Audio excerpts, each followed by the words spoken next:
Kalo न janati tava jananam Kalo न janati tava samapanam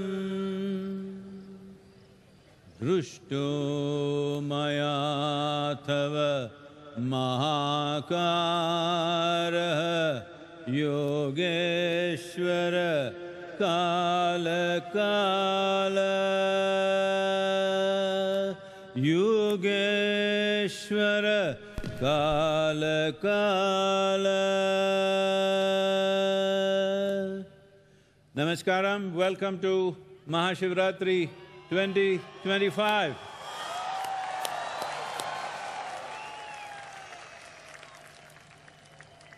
எல்லாருக்கும் வணக்கம். மகாசிவராத்திரி 2025 எப்படி தமிழ்ல? எங்க தெம்பே இல்லையா? என்ன இப்படி? And welcome to our beloved Home Minister and many other dignitaries who are here. Namaskaram to all of you.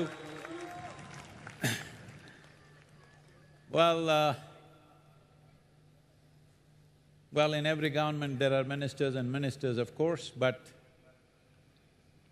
after independence, post-independence, there was one minister who was also a home minister. Without him, the nation wouldn't have gotten consolidated. You know who I'm talking about? So, what Sardar Patel did at that time to put the nation together was one of the most significant acts post-independence, otherwise we wouldn't be one country for that matter. Though the misfortune of partition happened, still whatever could be mopped up and put together as one nation was done. But since then, many developments, political, secessionist and various other kinds of things, even small constitutional disruptions happened where the nation, though was one nation in paper, in many ways, there were parts of the country which were not really in control of the ruling dispensation. I have to say, our present Home Minister, what's done is in some way a reflection of what Sardar Patel did at that time, once again stitching up the nation together. As all of you know, that slowly things were happening in the country, that every month there used to be a bomb blast. Next, where is the menu? Hyderabad, Bangalore, Mumbai, Pune, you name it. You have not heard of such things for last 10 years. Thanks to all the agencies, forces and above all, the one who leads them, our beloved Home Minister, and the determined hand with which he has handled this, has done many things, and parts of the country which were almost not like our country where militancy ruled, today largely is in control, and he has made a promise by 2026 completely that problem will be over, and we're all with you, sir, to fulfill that promise. And above all, a complete reintegration of Kashmir as a part of India.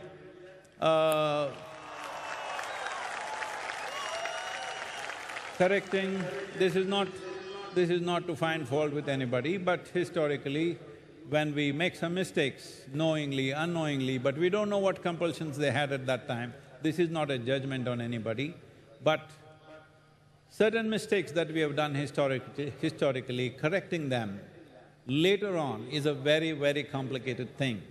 And these Articles 370, abrogation of that, and bringing peace to the state, making it normal, almost normal, I would say. Today, lakhs of tourists are traveling to Kashmir. They're inviting me to come and play golf in Kashmir. I don't know when I'm going. Home Minister should tell me when it's right for me to go. And this is fantastic because we must understand, without maintaining the basic sovereignty and law and order in the country, all other aspirations of economic development, of education, of technology, of spirituality, everything will go waste if the fundamental law and order is not there and the basic geographical sovereignty of the nation is not properly established. This is a very thankless job because everybody thinks you're too hard. If you don't do it, they say you're no good. If you do it, it's too hard because there is no soft way to do this as far as I can see. So, it's a great mission that he has taken it up and doing it.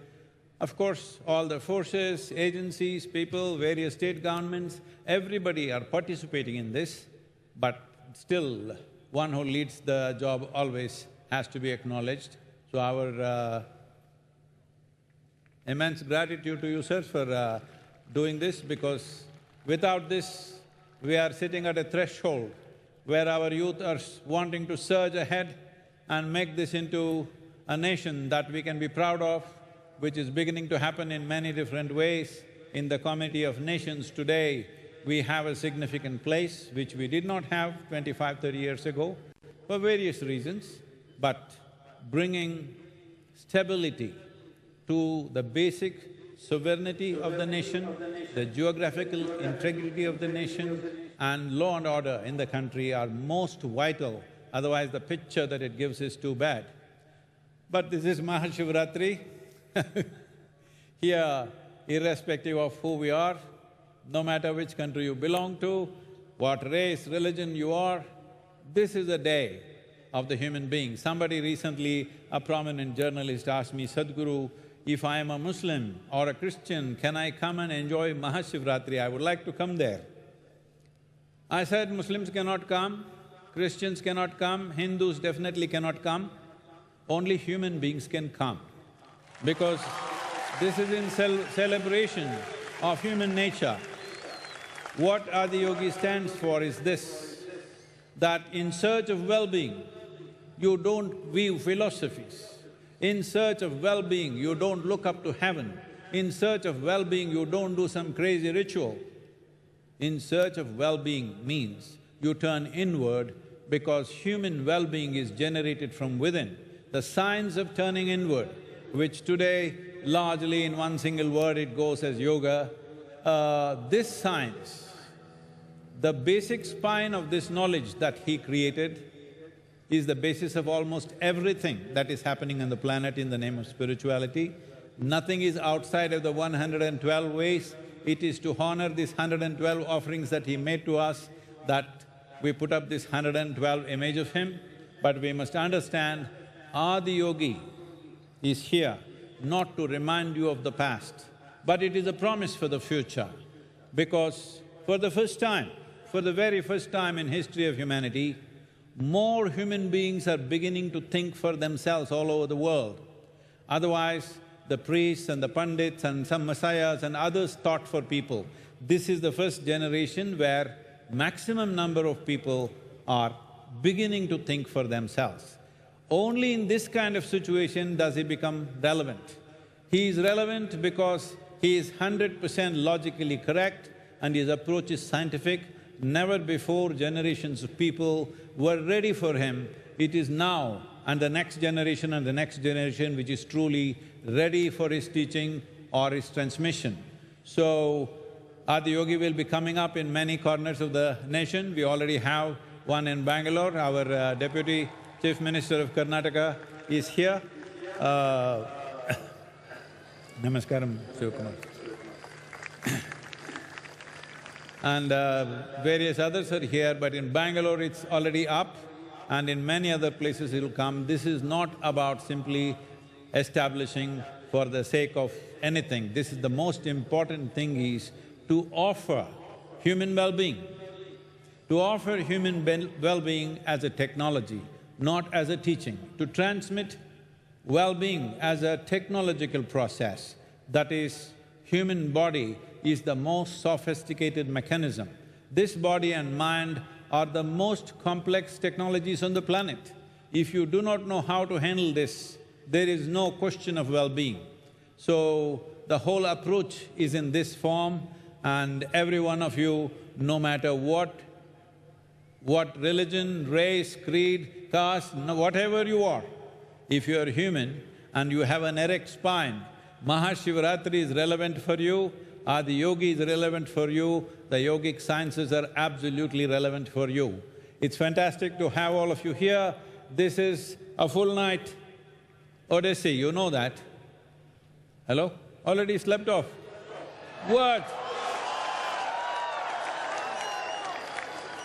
Yeah, I want to see some life. What is this full night?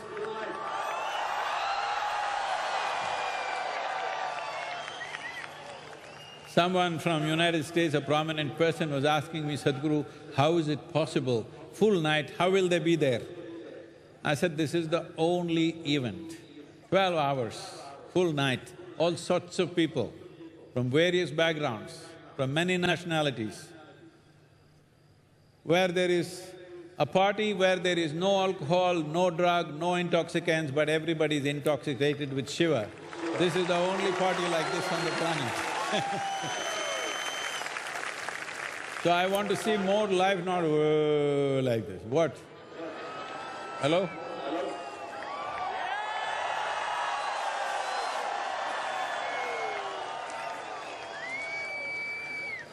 Our Home Minister is a very lively person, you can't put him down. I want to show you…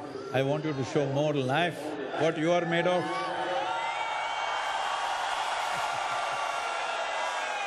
It's my pleasure and privilege to welcome Amit Bhai, our beloved Home Minister. Here I offer a Adi Yogi shawl so that he becomes part of this mission of Maha Yoga Yagna.